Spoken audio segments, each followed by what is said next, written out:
Thank you. Good evening. If I look at the demographic stats of my Substack and Twitter feed, then I think I'm doing better in that most of my stats are skewed to the over 45s and mostly male. And I don't think we've quite done the sort of like overachieved on the female front, but I think we're probably lower than average on the age, which is probably good for me. So, a little bit about me. I mean, I hate all this credentialism stuff, really, because I think arguments should stand on their own two merits rather than who says them. But I keep getting challenged on Twitter and X saying, well, you know, basically who the F are you, David? And how are you qualified to, you know, challenge all these eminent people who come out with all sorts of nonsense? Well, I graduated in 1987 of something called the Special Engineering Program at Renewables University, which at the time was one of the leading engineering courses in the country. But it was unique in that it integrated engineering, you know, proper maths and calculus and Laplace transforms and all that sort of stuff, with finance and economics. So in fact, surprisingly for an engineering course, the only core course that I had to do in my final year was finance. So that means I understand numbers about how things work, and I also understand numbers from a financial perspective. So that's given me, I guess, a lifelong set of skills, which I put to use in, I worked in what's now called Accenture. I started my career there. I went back to the mothership Anderson, doing large-scale projects, company turnarounds, project turnarounds, and all that sort of stuff, which is pretty stressful. I left that, and then I became the head of business systems for the insurance part of the AA. Then I was chief information officer for McCarthy and Stone, who built the retirement departments. And then I went back solar again for a little while, and then before I retired, I was the head of global projects for Argus Media, which I'm not quite sure the direction was, just down the road on Theobald Street, which is a commodity pricing agency. So they price West Texas Intermediate and all that sort of stuff. So I've always had a bit of an interest in energy and electricity, and my interest in this particular subject started around the time, I don't know if you remember, in sort of like summer 2021, lots of energy companies started going bust. So I thought, well, this is a bit odd, and that sort of like piqued my interest in, you know, net zero and all the stuff, and it prompted me to do a few fag packet calculations, like, well, if we had 33 million cars and they're all electric cars, what would that mean for how much extra electricity we need? And if we all got rid of our gas boilers and we put in heat pumps instead, how much extra electricity would we need? And I wrote to my MP and asked him these questions, and he passed it on to what's now Desnes, it might be in Bays at the time. And I got a reply from Greg Hands, who at the time was a minister in that department, and it did not contain a single number. Not a single number. So I asked him about, you know, what was the average demand would be, what would peak demand be, what installed capacity of electricity we would need to deliver that, and, you know, how much would it cost? Not a single number in the answer. So that got me thinking that I didn't really know what they were doing. And I sort of like sat on that for a little while. And then I thought, well, you've got to do something. You know, I've forgotten who said it now. I think it's Voltaire or something. You know, all it takes for evil to flourish is for good men to do nothing. So as I'm retired, I thought the good thing that I could do is start shining a light on energy policy. So I did. I started 2 years ago.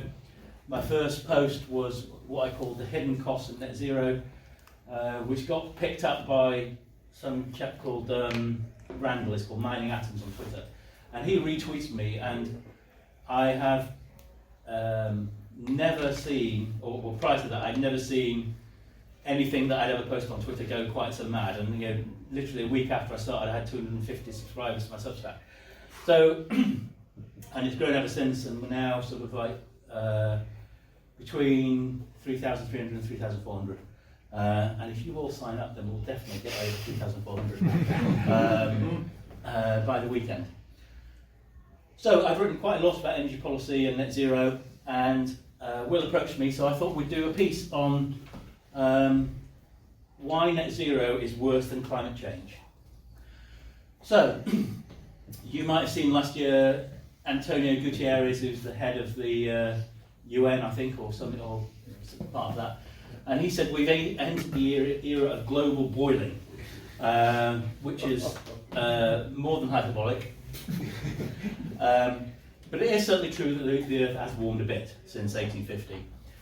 Now, the alarmist response to that is basically, well, if the Earth is warming, we must do net zero. In other words, the Earth is warming a little bit, so let's build more windmills. That's basically what it boils down to, without taking any of the intermediate logic steps to get to that conclusion and not challenging those decision points at all.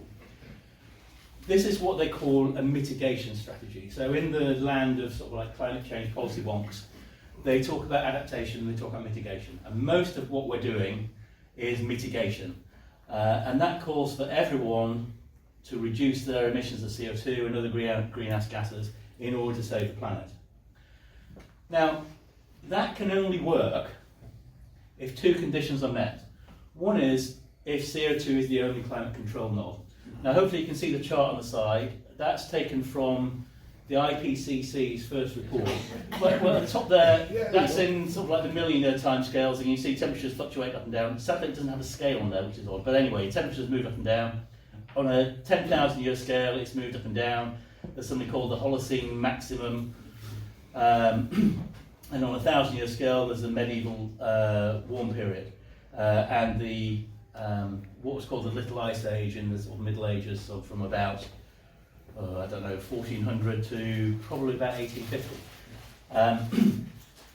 Now, during that time, although the measurements are difficult to do, CO2 levels were stable. But yet, temperature's gone up and down quite a lot. So that tells us that CO2 is not the only climate control knob, so to speak. So that condition isn't met. Secondly, mitigation can only work if everyone follows a strategy. But if you look at the chart there, the red line is world CO2 emissions, which you see have gone up dramatically and continue to go up. The latest data for 2023 shows that just the rise in global CO2 emissions were more than our total, more than the UK's total. And our emissions are basically trivial. I mean, they're a rounding error. They're 0.8% of the total. So whatever we do isn't going to make a difference. So not only is CO2 not the only climate control knob, unless everyone else does net zero, then it isn't going to work. And just an aside, again, we haven't got proper data for 2024 yet, but in 2023, the consumption of all three, of oil, coal and gas, reached record levels. So that condition is not there either. But these net zero policies are not benign. They have an impact. So the government helpfully publishes data about international energy prices. It does two series. One is based on IEA data, which is countries in the International Energy Agency. It produces that annually. They come out about September time for the prior year. And then for twice a year, they publish data for the EU. So I've used the IEA ones, but the EU ones are pretty similar. And we have the highest international industrial electricity prices in the world. I chose not to put the domestic one on there, but that was highest too. Although we're a little, other countries are a bit closer to us. And our industrial electricity prices are 4 times those of the US and 2.6 times those of Korea in 2023. And essentially, because we've got very expensive energy, we've got what I call energy austerity or energy shortages. So the left-hand chart there is showing global primary energy consumption by source. Again, this is from our world in data. I'm not making this stuff up. So since 1990, global energy consumption is up 72%. Our energy consumption is down 23%. As an aside, a little note there, the National Energy System Operator, or NESO, they produce something called FAIRS, or the Future Energy Scenarios, every year or so. And if you delve into the detail of their report and look in their data book, and then add population data from ONS and their projections out to 2050, depending on which of the fair scenarios you look at, broadly speaking, they want to halve per capita energy consumption by 2050, up from 2023 actually, the latest one is 2023. So not only is our energy consumption going down and population going up, they want to reduce per capita energy consumption by a factor of half. Now, there's a little bit of what you might call method in their madness, in that if you're driving a car and you've got petrol in it, then you might get a thermal efficiency of something like 25%, or 30, or probably a modern engine, probably 30 or 35%. So, and quite a lot of that, of the energy in the petrol, goes out the exhaust pipe as waste heat. If you move to an electric vehicle, then the electric vehicle itself is more efficient. It's probably something like 90% efficient, something from the electricity coming over the transmission wires or whatever. So there's a bit of method in the madness, but they're not really allowing for any economic growth. They're not allowing for AI data centers. So, OpenAI, they want to build data centers that consume electricity at the rate of 5 gigawatts, which is 1.5 hinkley point Cs on its own, just one of them. And I did some numbers on this. They want to, when they first announced this in the US in the autumn last year, they were talking about building 7 of them. 7 of those 5 gigawatt data centers would consume more electricity than the entire UK generated last year. I mean, this is sort of like serious stuff. So instead of planning for a world of energy abundance, NISO wants to halve our energy consumption. So what's the impact of, so we've got high energy prices where we've got declining energy use. What's happening to us on an economic front? So again, hopefully our World in Data produces, there was a couple of charts that you can dig out of their website that show energy use per person versus economic growth per person. So if you look at the left-hand chart, that's average change in annual GDP per capita on the x-axis, and change in energy use per capita on the y-axis. We're down in the bottom left-hand corner. We're worse than the European Union, which has not got energy use quite as much as we have and has grown a little bit faster.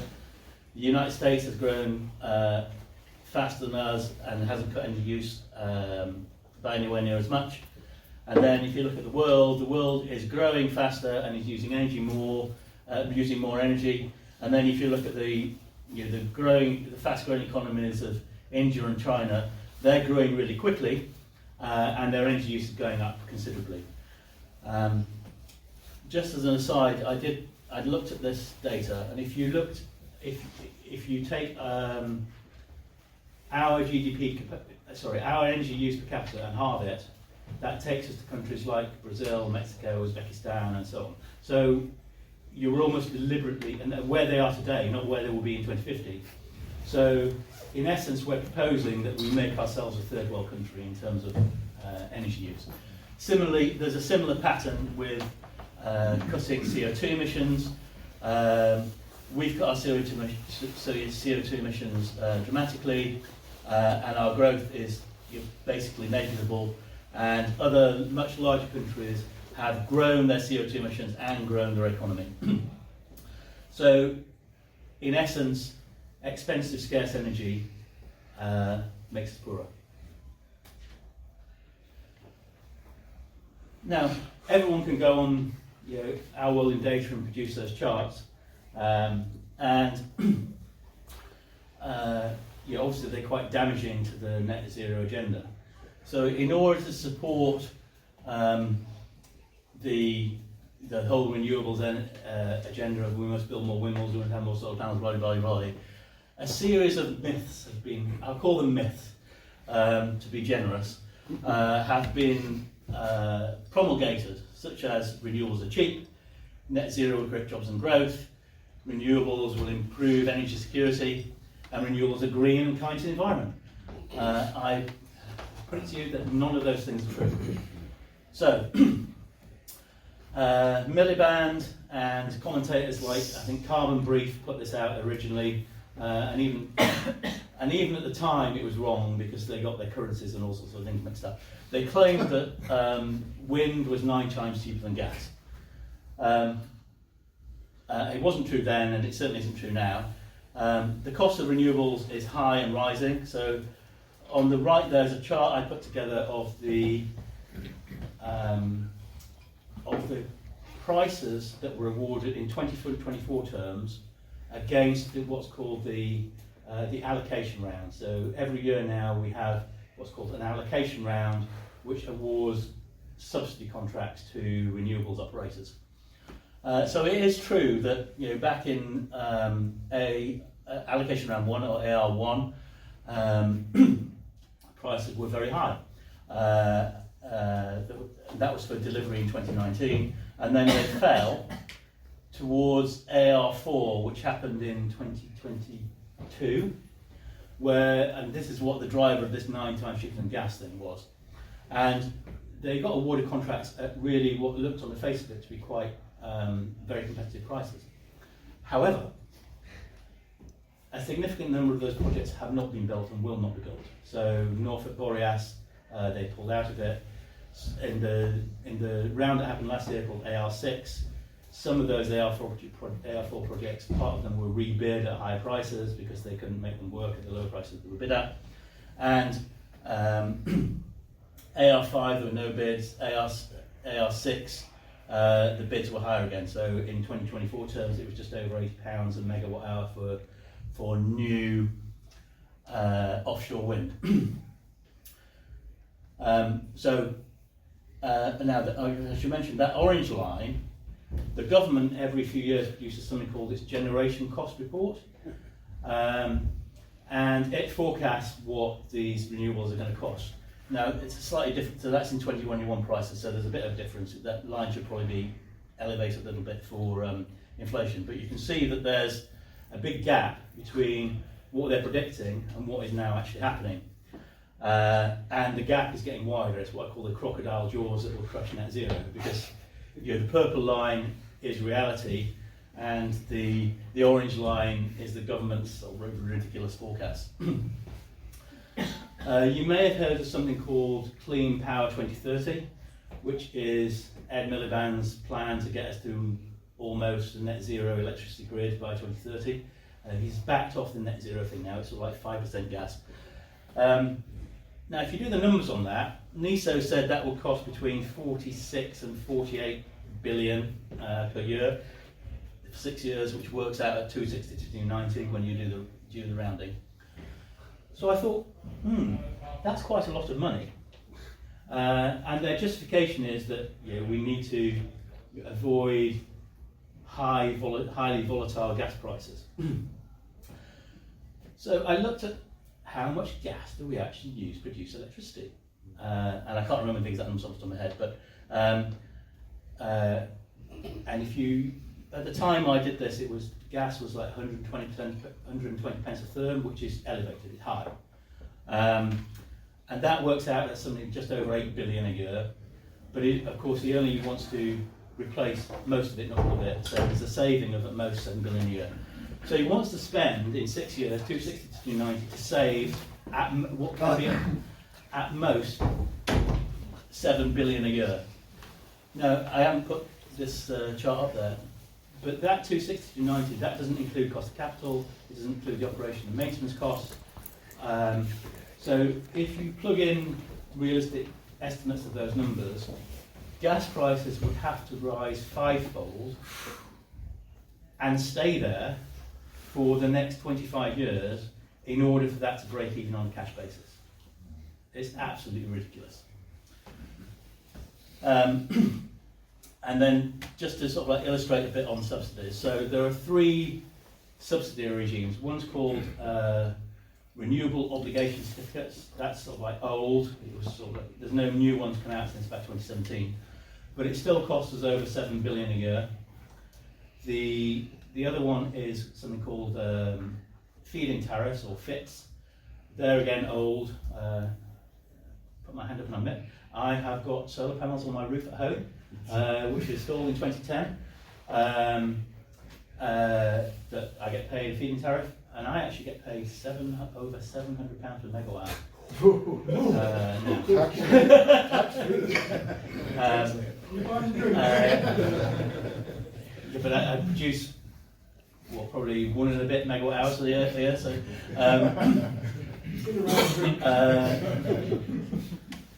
those costs us about 1.8 billion a year, and then the current subsidy regime is called Contracts for Difference, or CFD, and that's continuing now.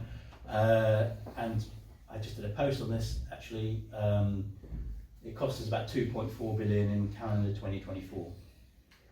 So here we are. ROCs cost us 7.6 billion, and these numbers for offshore wind, roughly £190 per megawatt hour. CFDs cost us 2.4 billion, and offshore wind costs us £154 per megawatt hour. Feed-in tariffs is mostly solar. That costs us 1.9 billion, and that was £221 per megawatt hour. The market price for contracts for difference for offshore wind was £67 per megawatt hour last year. So you can see that renewables are not cheap, and all of those contracts are index linked, so they go up each year with inflation, so they're not going to get any cheaper either. And as we saw, the offer prices in the allocation rounds are going up. Well, those are not offers, those are actual awards, except for AR5, which is offers because there was no bids. We don't know what they're going to offer in this year's AR7 yet. Now that in itself is interesting, in that in AR6 they released what they called the administrative strike price was going to be in November in 2023. We're now at the end of January 2025, nearly got a year wrong, and we still haven't heard what AR7's what price is going to be offering. And they're supposed to start the auction in March, or start the auction process. So that's a bit odd. But the cost of the subsidies is not the only thing that we pay for renewables. So they're all intermittent. So of course, when the wind doesn't blow, then we need to have backup. That's called a capacity market. That costs about £1 billion a year. The OBR is forecasting that's going to rise to £4 billion a year for the backup by 29-30. We also pay something for something called grid balancing. So because the wind goes up and down almost randomly, we need to have gas plants sort of like ready, well, more than ready, sort of like fired up, so that they can moderate the output to compensate for when the wind might suddenly fall or the wind might suddenly rise. That's called the balancing market. It also copes with the fact that we've got weak transmission lines. So if it's too windy, then there might be more wind power than we can transmit from Scotland to England, and therefore we need to fire up gas plants to compensate. Or it may just be, or they may fail, and then we need to fire up the gas plants to, all sorts of things. So that's the balancing market. That's just 2.5 billion. So in total, we're talking 14.5 billion for the cost of renewables. The other thing we have to pay for is the extra grid capacity. So in the old grid, we had relatively few concentrated power stations, and the transmission network has been there for decades. Now we're building offshore wind farms, off the coast of Shetland or off the coast of East Anglia or Eastern England or whatever. And of course they're miles away from any source of demand. So we need to build a transmission network to get there. So if you look closely at the electricity bill or at the Ofgem's price cap, you'll see that network costs has grown considerably over the past few years because they're having to do this extra investment in the grid. And the National Grid have made two announcements. that call for a total of 112 billion of new spending on the grid from when they did it was like 2023, I think, out to 2035. So it's roughly 10 billion a year. And if you just think of the cost of capital of that and the operation and maintenance cost, that's probably of the order of 10 or 11 billion a year, which will go on top of the subsidies, which is a huge amount, which will be added to all of our bills. So hopefully I've nailed the myth that renewables are cheap. So David, just on those megawatt hour prices, how do they compare to the non-renewable? Is that on there? It's slightly more complicated than this, but broadly speaking, that market price is the average for what gas would be. So as a lot of the sort of renewables say, oh well, renewables are tied to the price of gas. There's something called each day the low carbon contract company shows for each of the generators, it shows the weighted average market price for the day, which is usually set by gas. It's a little bit more complicated than that, so if there's a lot of wind, it will tend to push that down a little bit. But broadly speaking, that's the average gas price over the course of the year. Today, the average gas-fired gas price is probably about 90 or 95, because currently gas prices are much more expensive. So as you say, they're about 120p a therm, whereas in the sort of like the spring of last year, they were down to about 60. They were down to what would have been considered, the top end of what would have been considered normal price of the energy prices. They fluctuate between, say, 40 and 60p a therm between, say, 2010 and 2021, something like that, which translates into, so that pence per therm translates into a price per megawatt hour. That includes a carbon tax on the gas-fired power as well, which is probably of the order of 14 or 15 pounds per megawatt hour. So what is that as a percentage of the cost of gas there? Is it the carbon price? Tax. It varies because the gas price is variable and the carbon tax is variable too, but not in the same way as the gas price is. So you can't quite give a. So in today's prices, it's probably sort of like 12-ish%, something like that. Okay. I'm sorry.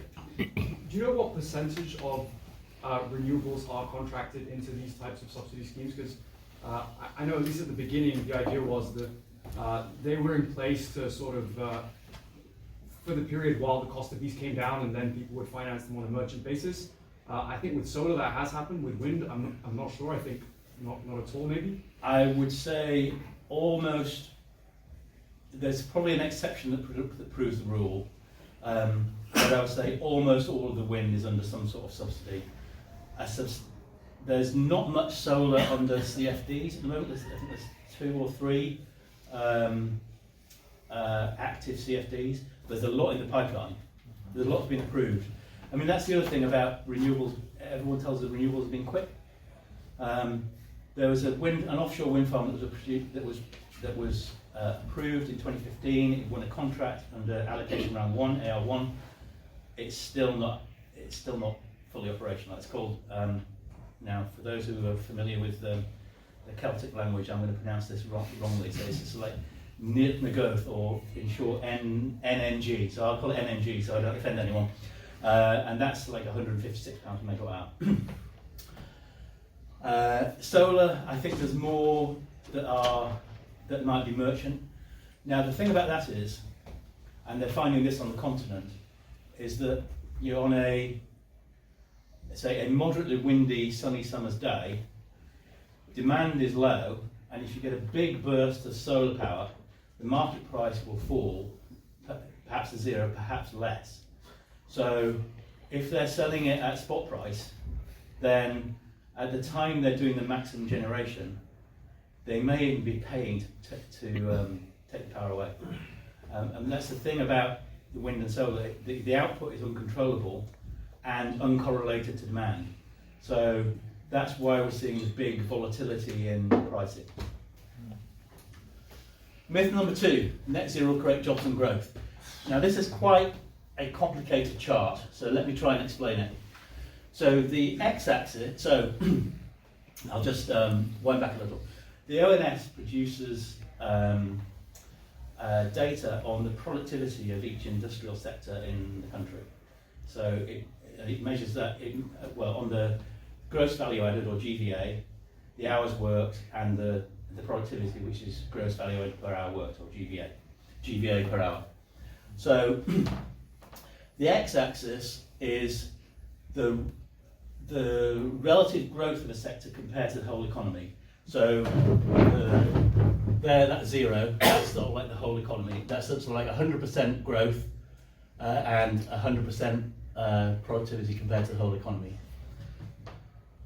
Anything to the right of that 100% line, so the green and the orange boxes, those sectors are growing faster than the whole economy.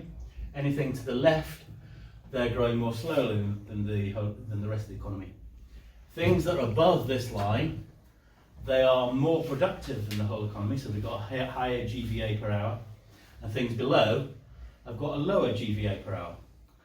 So if you look at the top left there, that's mining and extraction, which is something like 3 times more productive, so you get 3 times more gross value added per hour worked than the rest of the economy. Electricity and gas supply, that's probably a bit of an outlier, because the data for this is up to when energy prices are quite high. Other fast-growing and highly productive, other highly productive sectors, financial services, real estate, and so on. These sectors down here, they're growing quickly, but they are less productive in the whole economy. So that's like admin and support. Sorry, anyone who works for Capita, that's that sort of company. Professional, scientific and technical, that's like accountants and consultants. Arts and entertainment, health care, and general services. So what's happened is, over this period, which was I chose the starting point 2008, which was the start of the Climate Change Act, to 2023, we have grown the less productive sectors of the economy and shrunk, sometimes dramatically, the most productive sectors of the economy. So you hear people say, oh, Britain's got a productivity problem. And yes, we do. And they say, oh, well, it's industrialists who are not taking a long-term view. The reason why, so mining extraction, so we've cut oil and gas production.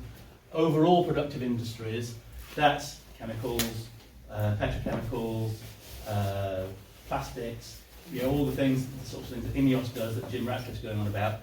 Because we've got such high energy costs, then those highly productive, capital-intensive, energy-intensive industries are shrinking, and they're shrinking fast, which is why we're struggling as a whole economy to grow and to grow productivity. And instead we're growing not very productive sectors of the economy, which is not very good. So net zero is destroying jobs and productivity. Now I haven't got a chart on this one, but I looked at, so there's the mythical sort of like green jobs. So if you go and find the green jobs that are attributed to the energy sector, so that's people working wind and solar, installing it and maintaining it and all the rest of it, there's a certain number of jobs, and from this you can work out the subsidies. So dividing one by the other, those jobs cost us £250,000 per job per year,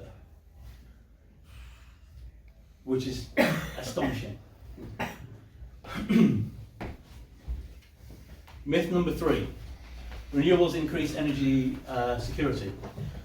So Miliband claimed, actually on Monday the 6th of January, that wind is part of our journey away from energy insecurity.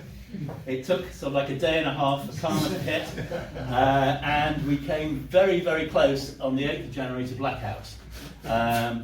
And the National Energy System Operator, NESO, suffered what I call a margin call. So we came very, very close to blackout. We had something like 600 megawatts of headroom, which is less than the single largest generator or interconnector on the grid at the time, and if that had failed or any other hiccup had happened, we were toast. And in the morning of that 8th of January, that red line there, NESO themselves were predicting a 29% chance of what they call a loss of load, which is a euphemism for blackouts.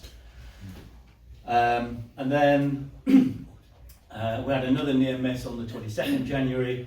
I think we had a bit more headroom, but we've got over 30 gigawatts of installed wind capacity. It was for a short period on the 22nd January, it was generating less than 0.1 gigawatts, which is it's less than a rounding error. It's virtually unmeasurable. Now, of course, there's quite a lot being made about solar power at the moment, and somehow, miraculously, that after years of waiting, Del Vince has had a massive solar farm approved, which of course has absolutely nothing to do with interconnecting 5 million to the Labour Party at all. But solar can never provide any sort of energy security, because our demand is highest on winter evenings, and guess what? The sun's set, it's dark. We're not going to get anything from solar power. We might get a tiny amount of lunar power if it happens to be a clear night, and we get a bit of reflected sunlight from the moon. And finally, we can't rely on interconnectors. Part of the reason why we had that near miss on the 8th of January is that the interconnector to the Dutch is actually out at the moment. We can't get anything from it. And part of the reason why we narrowly avoided the blackout is the one to Denmark called the Viking link. That's got something like a 1.4 gigawatt capacity, and half of it was out. And they managed to sort of twist the arm of the Danes to sort of bring it back for literally a short period, which just sort of tied us over.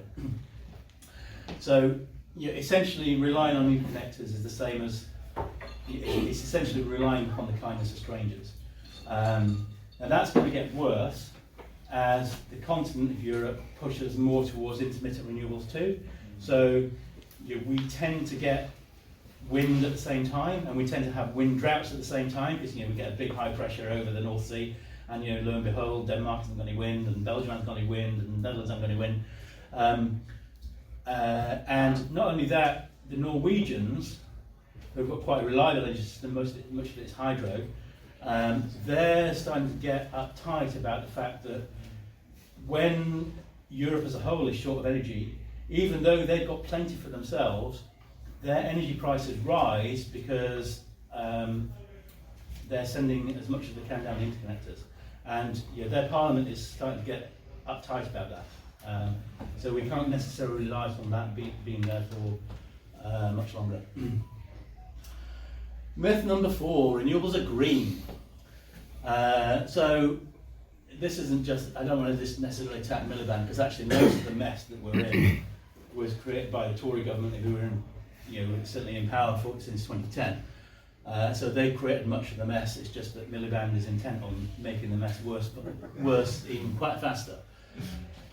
They refer to clean green energy. Now, lots of people have done studies on this. I've looked at something from the UNECE. There's something called the Breakthrough Institute. There are other people who've looked at this. This chart is actually from the Breakthrough Institute. And on the far left there, that's an AP1000, which is a nuclear reactor. That's its mineral intensity, which is like 600 kilograms of minerals per gigawatt hour produced. The very tall chart is onshore wind, which is like 7,000, so 10 times more. And that's their raw chart. Now, I did some work on their raw chart because they provided their own data sheet, and in my view, they were much too generous with the renewables on there. So a lot of that is very sensitive to what's called the load factor, so how much energy comes out of the wind and solar compared to the nameplate capacity. And for the solar, they assumed a capacity factor that's appropriate for Texas, about 25%, but it's 2.5 times more than we achieve, so it's 10%. So that, if you're looking for that for the UK, that should be 2.5 times bigger. Similarly, for offshore and onshore wind, they assume capacity factors that are much higher than is actually being achieved in real life. And they were very generous in the way that they treated batteries, in that essentially what you need to do is add the mineral cost of batteries onto the renewables themselves, because that's what you need to produce reliable power. So it was a bit, well, I got into, well, the bloke who runs the Breakthrough Institute, he read my post about it and said, actually that's fair enough criticism, and then someone who worked on it sort of like got at me and said, I was being very unfair and blah, blah, blah. But the point of that is that these things use lots of minerals, copper, cobalt, rare earth minerals and magnets and all the rest of it, which need mines, and which are a scar on the landscape. And if we're to scale up this stuff dramatically, we need to mine much more stuff. I can't remember the exact stat off the top of my head, but we've since time immemorial, we've mined a certain number of tonnage of copper, over 5,000 years, and they want to mine at least as much again between now and 2050, which is difficult. There's a chap who's done some work on this. So what's called the ore grade is falling. So in the old days you might have had, I don't know, ore that had 5% copper in it. So it was relatively easy to grind up the rock and extract the copper bits and refine it and so on. When you're down to 1% or going down to 0.5%, you need to mine much more rock to get the same amount of copper. And of course it takes much more energy to grind up that rock to find the copper and then refine it out of the rock. So in some of these minerals we're getting close to a sort of an exponential tipping point, and the amount of energy it takes to get out is going to be problematic. And of course, all of these things require lots of land. So this is why there's controversy over putting solar panels on prime farmland. Wind turbines take up a lot of land, or sea, which compromises shipping, and in fact even compromises. I did a piece on all the subsidies that go for everywhere around energy and net related stuff. I found one that is a subsidy to the armed forces to pay them extra so that they can somehow mitigate the impact of having the tall wind turbines in the way of the radars that look for Russian missiles or something. So, having sort of like taken apart the myths about renewable energy, let's talk about a bit what the alternative might be. So my contention would be that adaptation is a far superior strategy. So let's look at a few metrics. So this is looking at death rates from national disasters. This looks at not just weather-related stuff, but other things as well. But the big things are like droughts and floods and storms. And this is decadal death rates from natural disasters. And we're down in the 100 years from the 2020s, we're down by a factor of at least 10. So we're doing all right. If we look back at life expectancy since 1850, which is the year when we're supposed to measure when temperature was supposed to be, we had a stable climate and everything was fine. Life expectancy was about 30. Lives were brutal and short because we didn't have much energy. We didn't have much of the things that we derive from fossil fuels, like pharmaceuticals and other medicines and bricks and stuff to have shelter and that sort of thing. But life expectancy doubled over that period, despite the warming. We're supposed to worry about crop yields. Since 1961, despite the warming, and probably partly because of the extra CO2, cereal yields, world cereal yields, have gone up by a factor of 3 since 1961. So what's the answer? Well, I am sympathetic to the view that oil and gas are finite resources. I'm also concerned from a geopolitical point of view of now BRICS is becoming a more muscular organisation. Probably something like 2/3 of the world's oil and gas resources are under control of BRICS nations, which means from a geopolitical point of view we should think seriously about that. Which leads me to believe that a gas to nuclear strategy is the way we should move. So gas, because it gives we've got access to it now, and we can fix our energy problems with gas in the short term. But in the medium to long term, we need to move to nuclear.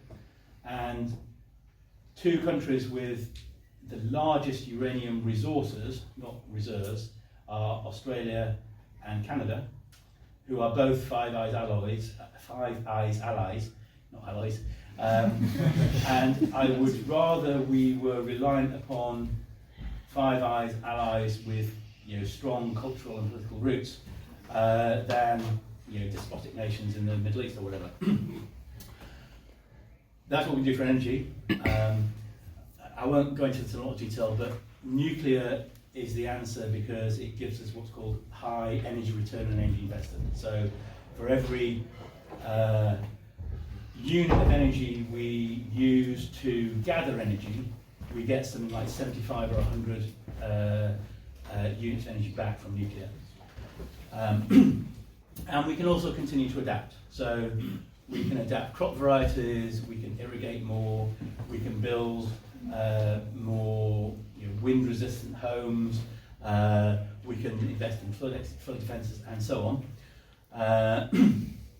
Now the downside of this is that in this country at least, nuclear is very expensive because we've regulated it to be so. There's something called ALARA, which is as low as reasonably achievable.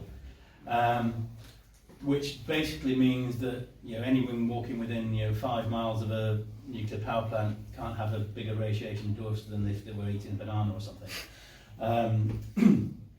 which is taking things too far. Other countries like Korea, China, they can build nuclear reactors at about a quarter of what we're paying. So we need a dramatic overhaul of the way we regulate this stuff. And then we can have cheap energy abundance, which is the key prosperity. So, to conclude, net zero is ineffective in achieving its primary goal, and we can never stop the weather changing, because CO2 is not the primary control knob, and most of the countries, and certainly the countries with the biggest emissions, are just ignoring all this. Despite what they say, their actions tell us that they're ignoring all this agenda. The impact of net zero policies is devastating for the economy because we're losing high productivity, energy intensive industries in particular.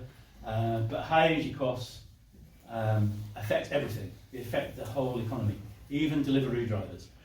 And the lies and the myths that are told for renewables are untenable. So my conclusion is that the net zero cure is worse than the climate change disease. And you can find me on my Substack, davidserver.substack.com, and I can be found on X or Twitter as @7Kiwi.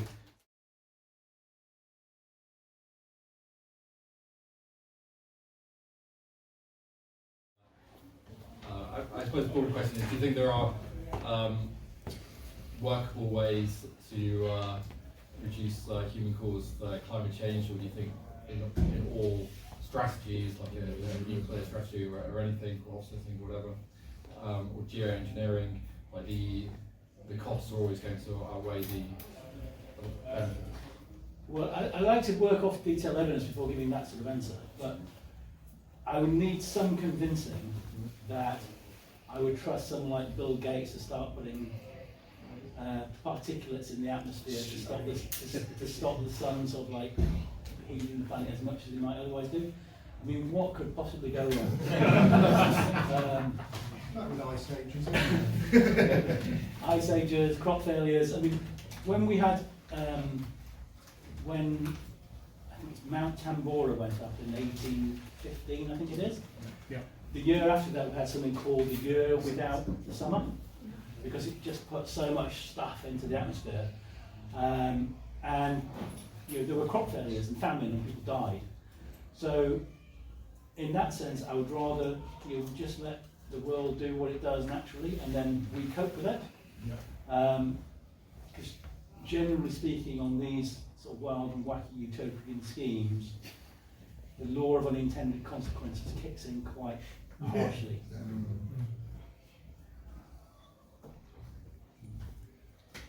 Yeah, Butler? Probably more of a philosophical question. Thank you very much for your talk. I didn't understand some of it, quite a bit of it probably, to be honest, but I bow to your expertise. Why is it then, if this evidence is there, that Miliband et al. And the green zealots go along with it, knowing that it's going to, we're going to be at a massive competitive disadvantage with countries who are selling us electric vehicles by the thousand whilst building coal-fired power stations? I mean, why do they do it? Is it just to look good or get themselves a job in the UN after they've retired, or? Well, I think the whole climate change agenda probably started off as what you might call a noble lie. So I think when they first started doing the calculations on the sensitivity of the climate to doubling of CO2, they were coming up with numbers of like 4 or 5 degrees per doubling. And I think it was probably right to be a bit concerned at that point. But since then, lots and lots of studies have brought that down, and even the UN even the IPCC is much lower than that now. And you can look at proper scientific studies that even come out with it as 0. And if you follow there's a theory from the Stefan Boltzmann constants of how much a black body emits and so on, and I can't remember all the detail of it now, but if you follow that maths, then a doubling of CO2 would probably lead to about a 1.2 degree increase in the temperature, subject to those absorption frequencies not being already saturated. So I can imagine that it was a sort of like a noble lie to start with, and then as those estimates of what temperature change happens on a doubling of CO2 change, they didn't change the narrative, and you can see all sorts of people from the UN and all sorts of things saying, actually, admitting it's not really about climate change, it's about changing the whole organisation of the economy. And sadly, I think there's quite a lot of people who are bought into, well, we have to smash capitalism and we have to have global socialism and all the rest of it. I think there's part of that in it, and I think the other part is just in their own minds, they believe that they're saving the world on almost a religious fervour. And there's two sort of like truisms. One is it's very difficult to rationally argue someone out of a position that they didn't rationally get themselves into. And the other one is it's very difficult to convince someone to change their mind, to understand something when their salary depends on not understanding it. And I think there's those two factors at play. I think Miliband is just a zealot. I mean, he's almost like a. I remember when I was younger, there used to be people sort of like walk up and down Oxford Street with their sandwich boards on saying the end of the world is nigh. And then we used to laugh at them, and now somehow something's changed in the zeitgeist of society that we take them far more seriously than we should. Right. Yeah. This follows on from what. Hang on, may I just ask this lady, because I know she's going to get a train soon, and if I don't let her ask a question, she might answer. What do you say to the people who say that the elixir and the answer to all this, the feast and famine, is battery storage, and this is round the corner, which it seems to have been round the corner for 2 years now? Much longer than 2 years. 200 years. The answer is that it's just too expensive. Yeah. So the Royal Society did a report in 2023 called something on long-term storage, and they came up with the idea of hydrogen because batteries are too expensive. Now, if you work through their maths and translate that into batteries, so they said to meet just 570 terawatt hours of annual demand of electricity, because we can sometimes suffer back-to-back low wind years, in electrical terms, we need 67 terawatt hours of battery storage, which would probably cost about 6.7 trillion, which roughly speaking is 3 times GDP. it's just crazy. And even if they came down by a factor of 10, 670 billion is still too expensive. And they will last 10 years. And there isn't and they only last 10 years, and they probably wouldn't hold the charge for as long as they needed to. And we don't have the manufacturing capacity to build them, and we don't have and we haven't discovered the minerals to make them either. And where would you put them all?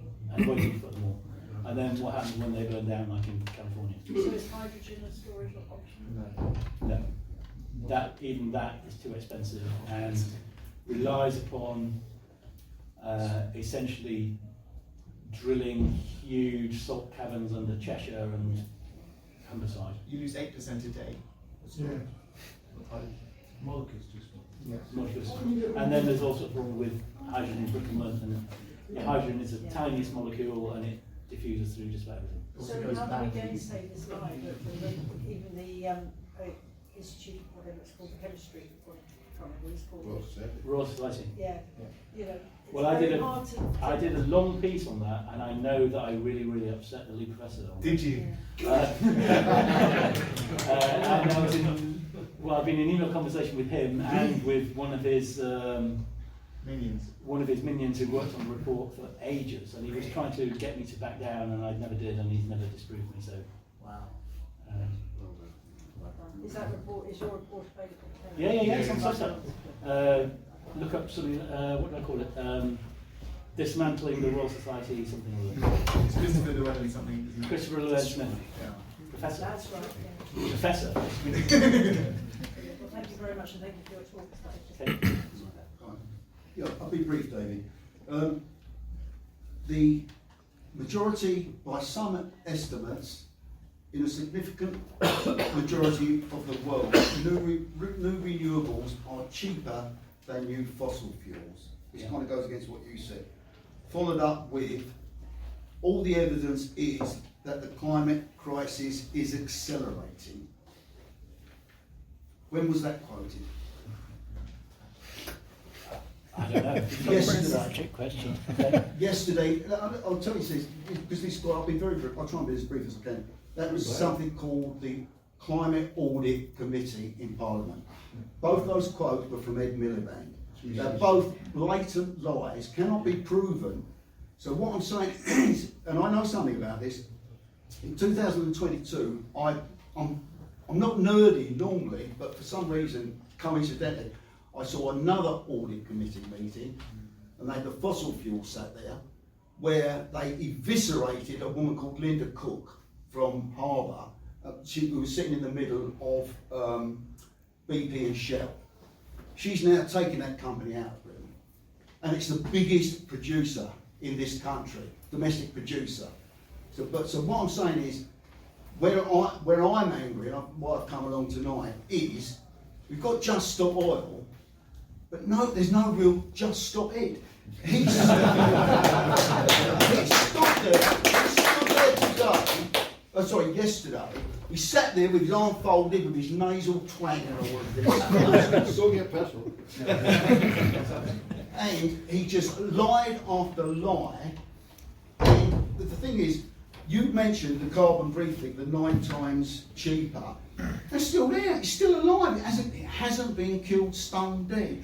So that's the point I'm making. It's great you showing all the what's behind it, but you almost need someone to get out there and sort of make some barricades. Well, not break some barricades there, not break them. It is hard. So the House and Commons Library did a piece on if renewables were cheap, how comes our energy so expensive?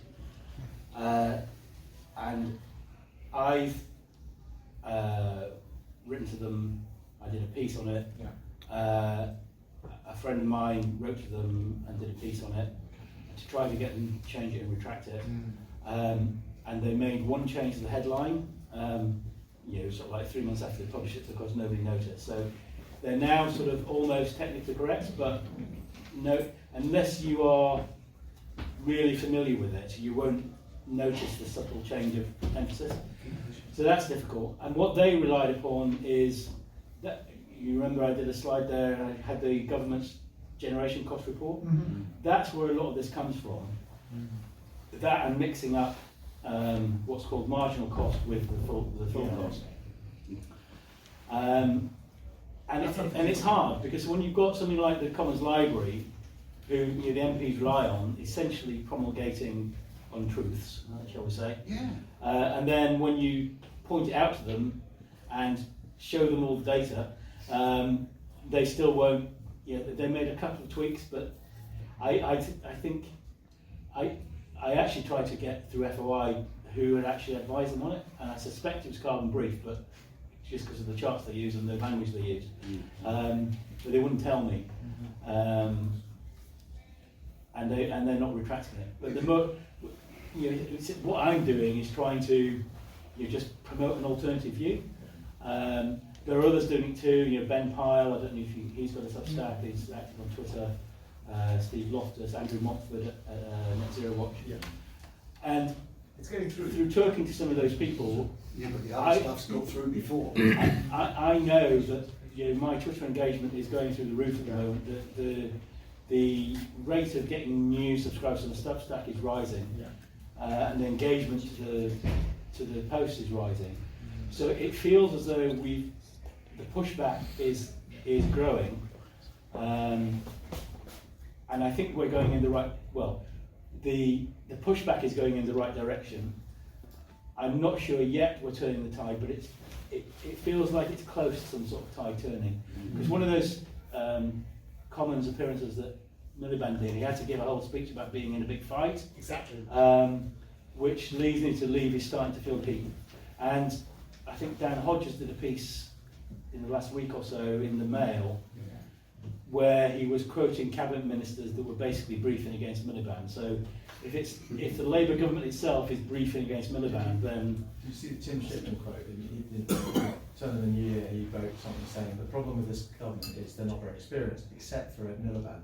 But he also quoted that another cabinet colleague said, but the problem is he's the one cabinet minister that we don't want to be successful if we win in the next election. So if his cabinet colleagues are saying that, yeah. Kind of useful. It strikes me that at the centre of this whole problem is what we'd refer to as the intermittency question. The intermittency problem, the fact that electricity, and this very simple fact that the power that we consume has to be produced in real time as we use it, and that suddenly adding in intermittence that rise and fall as per the whim of nature and unconnected from the rising and falling of demand, that is what's creating costs in terms of balancing the system, in terms of subsidising people to switch off, in terms of the huge costs of storage. My concern, and I'm just interested whether you think this is, to what extent you think this is true, might it just be that sort of outside of circles like this where we all understand it, in terms of high information, mainstream people, I'm thinking about the Rachel Reeves, non-ideological, non-zealot people like Rachel Reeves, or maybe people who write for the Financial Times, or senior civil servants, or maybe even people like David Cameron, either aren't aware of this, don't understand the implications, or maybe even sort of, they've kind of heard of it, but maybe they think it's some kind of conspiracy theory perpetuated by climate change deniers or fossil fuel interests. And that means they're not really sure of it, not sure of their own understanding of it, and that means that they can be sort of co-opted by zealots like Ed Miliband or the zealots that we all know and love. Is it that simple, basic fact that we have to double down on and really push out there to that normal people can understand and that maybe they aren't aware of? That's possible. I mean, I think we suffer a little bit from the scourge of PPE. I did a piece over the summer, and I looked at all of the ministers in DESNZ, the SPADs, and the senior civil servants. And aside from one, who I'll come on to in a moment, none of them have got anything of STEM, science, technology, engineering, or mathematics background. They're all sort of history or PPE or something like that. So they're not numerate. The only vaguely scientific person in DESNZ is their chief scientific officer, and he's an astrochemist. by background. So if we want to sort of like analyse what minerals we might want to get from Alpha Centauri, we can, but probably not that helpful for what Need to we understand do basic now. science then. Yes, indeed. And I think that's a problem with Parliament as a whole. I mean, I think generally speaking, when I was younger, although there were people in Parliament who I might have disagreed with, I could respect them because they had a sort of an integrity about them, and there's almost like a willingness to learn. But now there seems to be just sort of like career politicians who they seem to see their role as to being, you know, popular on X and Twitter or TikTok or something, and don't seem to be capable of getting to grips with the fundamentals of actually any problem, let alone just energy. They don't seem to have ability to do what I call systemic thinking, of, you know, sort of like X leads to Y leads to Z, and it is hard. So, but I think we can hit them hard with, you know, big key facts like we've got the most expensive energy in the developed world. Yeah. When I posted, I did an article on that in September, and I got contacted by Matt Ridley, who he writes to The Spectator, and he sort of like quoted for me from it. If I look back 2 years ago from when I started, there were perhaps, you know, like a couple of people who wrote about energy and net zero, like Ross Clark or someone, who still does. But now there's a lot more, and I've actually been contacted by other journalists to say, you know, can you give me a bit of help with this? And I've been, I reviewed something for the IEA just over the weekend. So it does seem as though the Institute of Economic Affairs, not the International the UK. So it does seem as though it's getting more mainstream interest, and there are certainly far more journalists writing about this from you know, different perspectives. So it feels as though there is a tide rising against this stuff. And what I'm trying to do is sort of like provide the building blocks, and then trying to find some data and arguments supported by the data, and then some, you know, and then building some next steps from that. Because that one about the energy costs, that really did hit home. And the one I did on 328 billion of subsidies on energy and net related, I mean that Twitter thread is still going. It's almost found at the weekend that it went viral again. One of the things that seems to be is kind of under the radar is the standing charges that people get charged on the bill. I mean, it's increased by 200% over the last 2 or 3 years, and almost all of that is due to need for grid expansion and even to keep power plants running, even though they're not working. Is that something that could be played a little bit more? You know? I did a piece on that last year and I think I probably need to do another one and try and maybe sharpen it a little.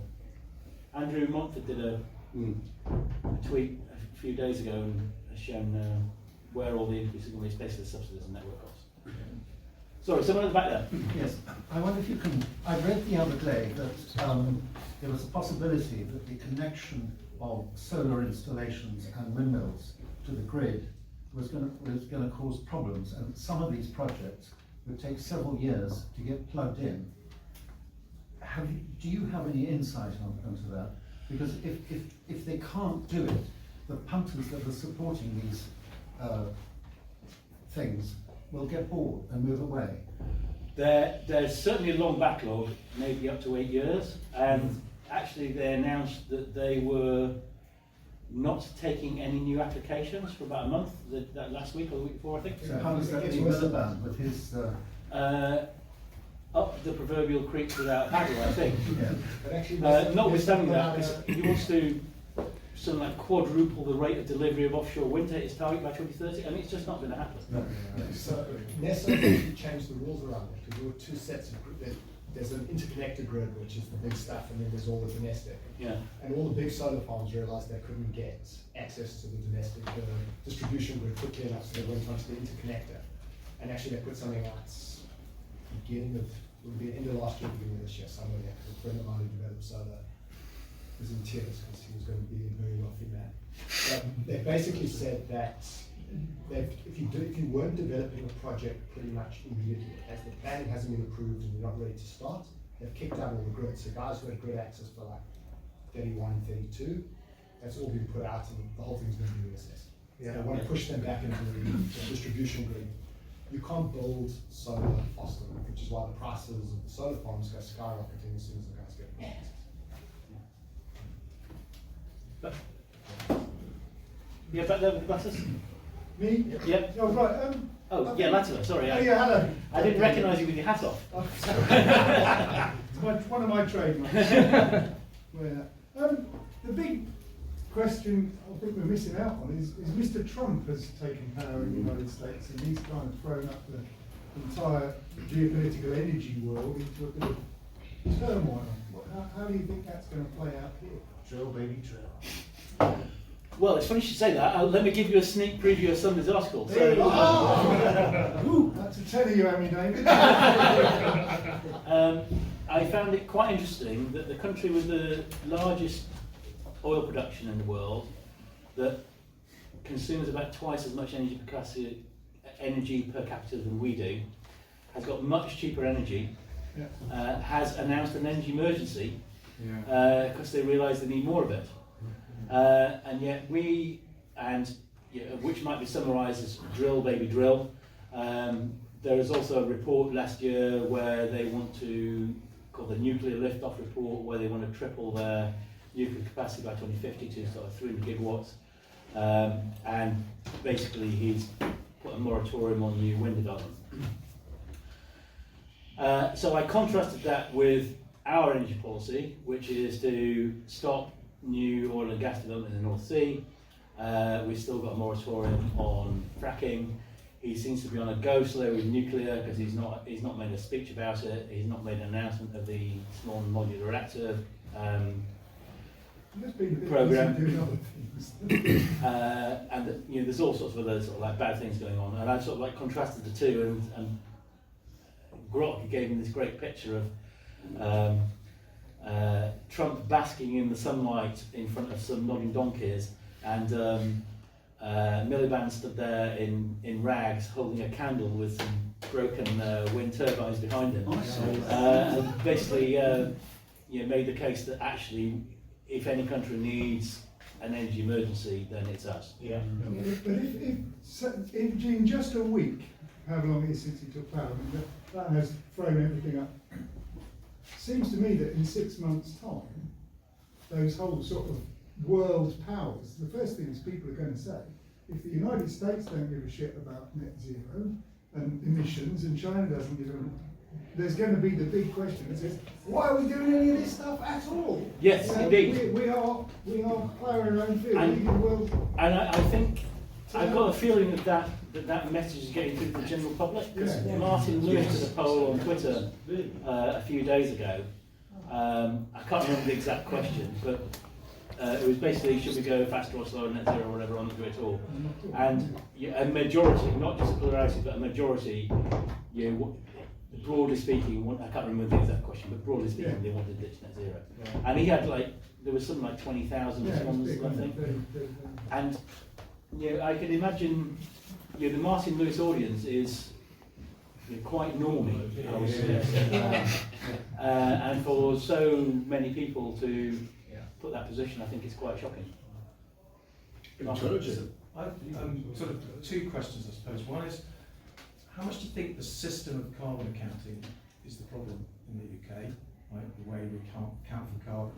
And the second one is kind of, and I don't know how we achieve this, but is there a way to kind of take the whole energy policy out of the just political sphere and kind of create, I think, which Aberdeen Chamber of Commerce is trying to push for, a kind of Bank of England for energy, i.e. recognise that if we want to go nuclear, that's decades of decision making, not 5-year electoral cycles. I think this whole focus on carbon is just perniciously bad, and I think trying to tinker with bits of accounting here and there is probably the wrong approach. I would, on the political point, I would argue that for the past more than a decade, in effect, net zero has been taken out of politics. Because Cameron, Miliband, when he was Labour leader, and Clegg, they signed essentially a declaration that said they basically agreed on all this stuff, which took that out of politics altogether because they basically just agreed. I'm not sure we need. I think we've already got the equivalent of the Bank of England on energy policy, and that's the Climate Change Committee. And frankly, I would just sack that off. Well, I did a piece on that last year as well. It's just riven with conflict of interest and incompetence. So and even more so now, I would mention a name. So the only way is democracy then, ultimately, right? I think so, yeah. I think it's basically going to come back to the House of Commons, and the MPs have to be held accountable for what they do. And I think that's the only way to proceed, because the Climate Change Committee is basically, it's beyond the democratic control, and that's what it's about. Let's go over here. I'll keep going around clockwise, and then I'll get you all. So your remit is data rather than politics, but what we've spoken about recently, I mean, in terms of when the turning point comes, in the 70s it was when the lights turned off, it was when blackouts occurred, that there then was a turning point, and then there was a realisation at the top that something had to change. Because keeping the lights on is the most basic function of the state, ultimately. When the lights go off, maybe in the latter part of this decade, because of lack of transformers, because of very high energy costs, can't ration by price or ration by queue, etc., etc. Do you think that will lead to a paradigm shift at the top? I'm just about old enough to remember living through the 70s, so I was about 10 when I remember we had a coke-fired fire at home, and I remember, and because of the miners' strike, I had to go and collect logs with my dad, and we burnt wood instead, and we had a back boiler so we could stay warm with the candles. I don't think that was the turning point in energy policy. I think the turning point in energy policy was basically Saudi Arabia quadrupling the price of oil, rather than the lights going out. And I think that's what triggered the French to carry out what's called their MESMA plan, which they built some like 50 gigawatts of nuclear power in about 15 years or something, which proves that it can be done if you've got the political will. And we built Calder Hall in 33 months in the 1950s, in 70 years ago. So I don't. Nuclear is, it is inherently capex intensive, and they are big and complicated projects, but they don't need to be as big and as complex as we make them because of regulation. So I think that can fix them. I hope that you're wrong, that that you will take a blackout for us to actually change course. Because I think there's enough evidence now to show that we're close enough to blackouts that we should change course before they actually happen. But I fear that you might be right. In 71, by the way, just to add to that, we did have North Sea gas coming in. That's true. So now we get rid of what's remaining of the fossil fuels. We just rely on renewables. And importantly, get LNG times the cost. So I think Chris is completely right that people think the intermittency question is solved or will be solved, and it's not. And I think that is the core reason for sort of blaseness among certain elites.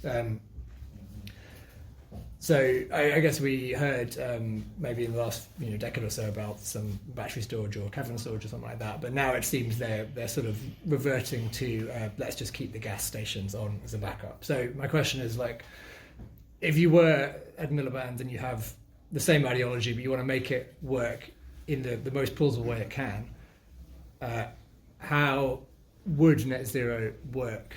Would it be with 100% gas backup and no nuclear allowed? Is that the most plausible way to make net zero work, if you had to make it work with no nuclear? Well, except it isn't net zero. Well, okay, but let's say with wind providing, say, all the electricity on windy days. Because that is, I believe, the plan. Yeah. Well, it's basically it's wind, solar, whatever hydro we've got, whatever energy from waste we've got, and then basically a big gas backup. Yeah. Yeah. But they haven't thought through what the operation and maintenance implications are of keeping, gas turbines sort of like cold or warm for a little period, and what they're going to need to do to keep the bearings and the lubricants and all that. I mean, it's just a mess. Yeah. So has anyone sort of predicted the cost of 100% gas backup in that sense? Well, I guess it's there. I mean, and you essentially, I mean, my point is, you're going for all these renewables, so you're spending huge amounts of capex, and you still have to spend a huge amount of capex for the gas-fired plants to back them up. So why not just have the reliable energy that we get? Why do you spend all the money on something you can't reliable? How can having two systems be cheaper than having one? Yeah, exactly, it can't be. It's a bit too techy to go into tonight, but there is a physics answer too, which is your wind and solar are very low energy return on energy invested. Yeah. And I chose not to go there in the slides tonight. But so without backup, the energy return on energy invested for solar in this country is probably 3 or 4. Wind is probably about 14. Offshore wind might be a little bit more. And if you mix those, depending on the mix, then you've got quite an overall low energy return on energy invested. Particularly if you've got the gas backup, because you've got all the energy to create the gas turbines and everything that are very little used. If overall energy return on energy invested falls below 20, then society starts to degrade. There's a paper from a French woman whose name escapes me, but here's a reference somewhere on my website. And if it falls below 7, then basically you're falling back into pre-industrial times. If we want to progress as a species and as a nation, then we need to go up the energy curve and not down the energy curve, which means going on very high energy return on energy invested, which is concentrated power that you get an awful lot of energy back for the energy you put in to gather it in the first place. And the only answer to that is nuclear. So natural gas, the energy return on invested is about 28 or something, maybe a bit less with fracking because you put more energy into it. Nuclear, even assuming a 60-year life, is about 70, but modern ones can be sort of like 80 years long, so that takes you probably to about 100. And then if you start reprocessing the fuel, the spent fuel, then the fast reactors that you use they go off the scale. I mean, that's the physics of the thing. And it's just obvious. Yes, there are some drawbacks, so you've got to worry about waste and you've got to worry about radiation and all the rest of it. But you've got to worry about all sorts of safety issues with oil and gas, and certainly with hydrogen. People fall off roofs when they're installing solar panels too. And people fall off wind turbines, and children die in the Congo sort of mining cobalt, and they've got slaves, Uyghur slaves building solar panels. So there are downsides to any energy source, but the source that's got the smallest overall environmental footprint and gives us maximum energy return on energy invested is nuclear. Yeah. It's just physics. Can I just build on that? We've got enough energy in this country right now using uranium and plutonium we've already got to power the country for 500 years. Yeah. Right now. Before thorium comes Before you even mention thorium. Yeah. Because we've actually got the plutonium, 140 tons of plutonium. The next biggest is America with 38 tons. That's enough with the uranium we've got to breed it, to make it all the waste nuclear we've got is actually worth energy. It's actually a resource. Yeah. And the actual waste of it is trace bits of chromium and strontium, which take about 300 years to be safe if they're stored. So the 100,000 and 10,000 years thing does not apply to the next generation of nuclear, which we're not doing. It's all been proven by an American lab in EBR2 in the Algon lab. They proved it works. They can prove that if you cut the energy, they cut the electricity, it shuts down on its own quietly in 5 minutes. And if you cut the coolant, it does the same thing. It's all proved, it's all there, we just haven't done it. Is this a question on related to what could be called English insularity. So just a couple of weeks ago, or less than 2 weeks ago, Ursula von der Leyen's own party in the European Parliament have already started backtracking on the green stuff, asking for policies going back to pre-2019 and so on. So why is it that Europe is already, on the verge of realizing that they're on a dead end here, particularly with Trump's election, and England still carries on with this? I don't know. I think yes, I've seen those noises coming out of Europe too, and I suspect basically the collapse of German manufacturing industry is having quite a big impact. And there will be a change there. I mean, Germany's not done itself any favours, either environmentally or economically, by shutting down its nuclear power plants and then, let's reopen some coal ones, which is crazy. That's what I mean about the sort of mood music changing. So, Trump's basically come in and said, sort all that. There are signs that Europe is changing, although it probably takes longer for Europe to come to a conclusion because it seems to have a long bureaucracy. Heaven knows why Miliband is still in the position he's in, but I think he's starting to feel the heat. He was the one who appointed Starmer to the shadow cabinet.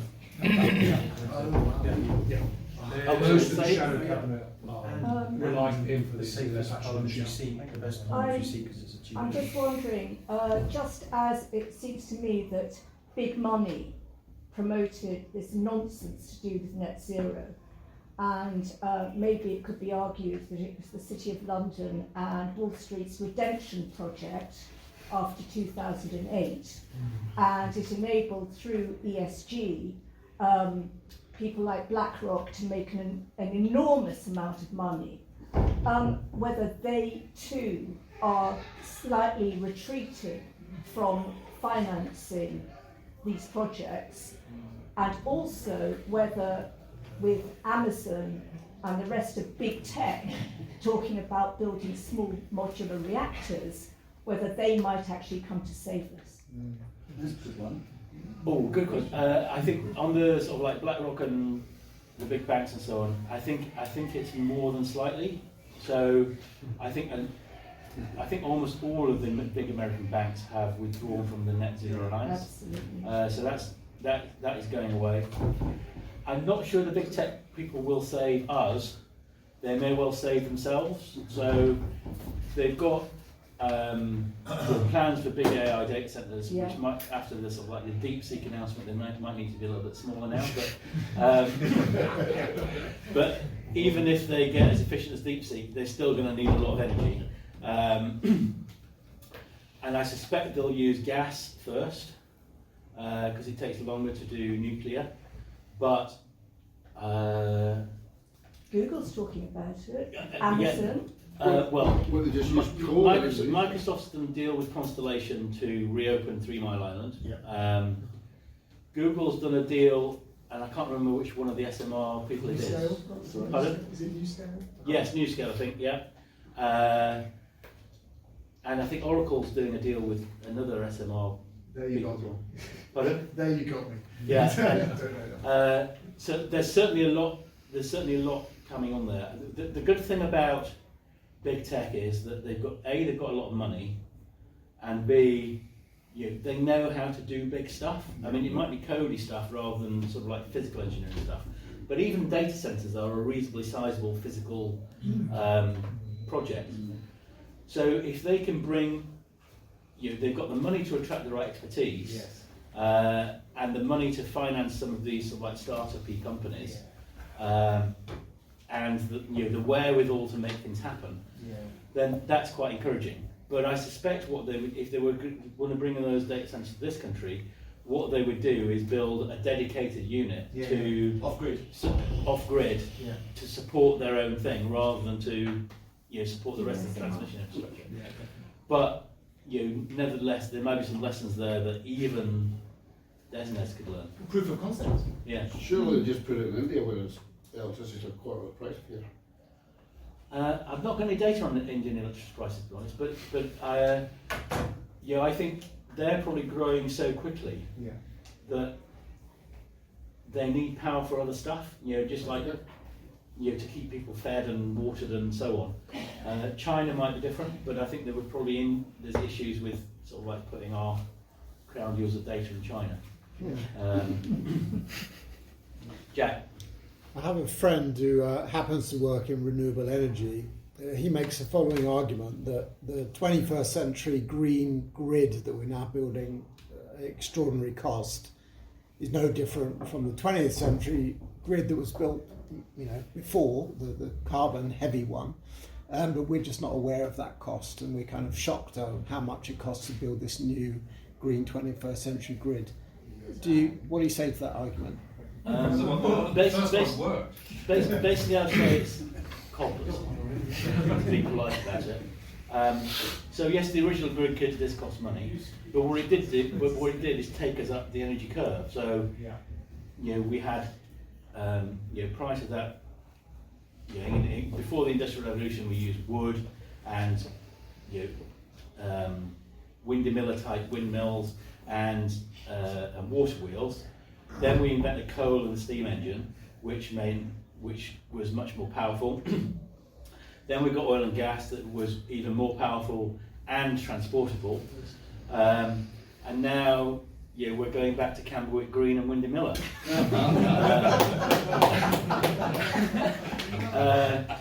Which is less concentrated energy, which needs more grid capacity per unit of energy we get out. So it's actually going backwards. And it's taking us down the energy curve because we get less energy out for the energy we put into to generate energy. Good, I enjoyed that.